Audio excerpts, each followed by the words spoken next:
Ibrani 2 ayat 1. Karena itu harus lebih teliti kita memperhatikan apa yang telah kita dengar, supaya kita jangan hanyut di bawah arus. Mendengar dan mendengarkan nampak serupa, tetapi tidak sama. Mendengar itu sepintas lalu, tetapi mendengarkan adalah memperhatikan apa yang kita dengar untuk memahami maksudnya. Mendengarkan melibatkan hati, pikiran, dan seluruh diri kita, bukan hanya dengan telinga. Mendengarkan itu menempatkan diri di posisi orang yang kita dengarkan.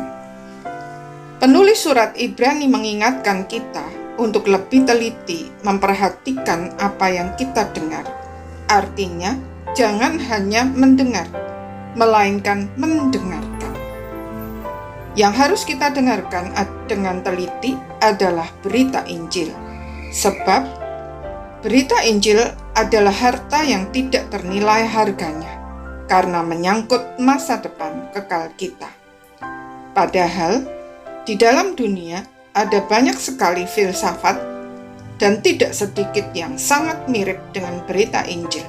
Sehingga kalau kita tidak cermati dengan teliti, rawan bagi kita untuk salah memahami Injil.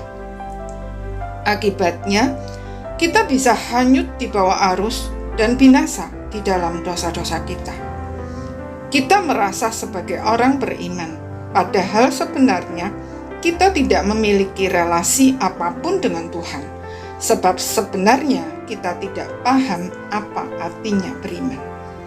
Sebagai contoh, tidak sedikit orang yang memahami berita Injil hanya sebatas sebagai percaya Tuhan Yesus pasti masuk surga. Tidak salah.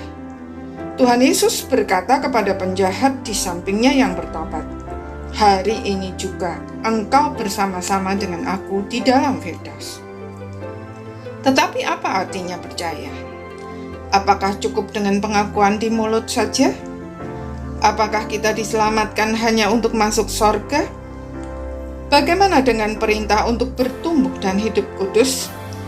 Perintah untuk mengasihi, melayani, dan memberitakan Injil? Lebih parah lagi, kalau karena pengaruh filsafat dunia ini ditambah dengan natur dosa kita percaya Tuhan Yesus hanya sebagai penyembuh, pemberi berkat, pembuat mujizat, dan semua kenikmatan yang fokusnya adalah kehidupan di dunia ini. Padahal dunia ini fana, dan pada akhirnya semuanya harus kita tinggalkan. Bukankah suatu kerugian besar jika kita yang telah mendengar Injil akhirnya binasa karena kita tidak mendengarkannya dengan teliti, sehingga kita salah memahami maksudnya? Karena itu, marilah kita lebih teliti dalam mendengarkan firman Tuhan, menggalinya sedalam mungkin, serta mohon pencerahan dari Tuhan, agar kita dapat memahami isi hatinya dan memiliki relasi pribadi yang intim dengannya, serta bertumbuh semakin kuat, sehingga tidak hanyut terbawa arus dan binasa. Amin.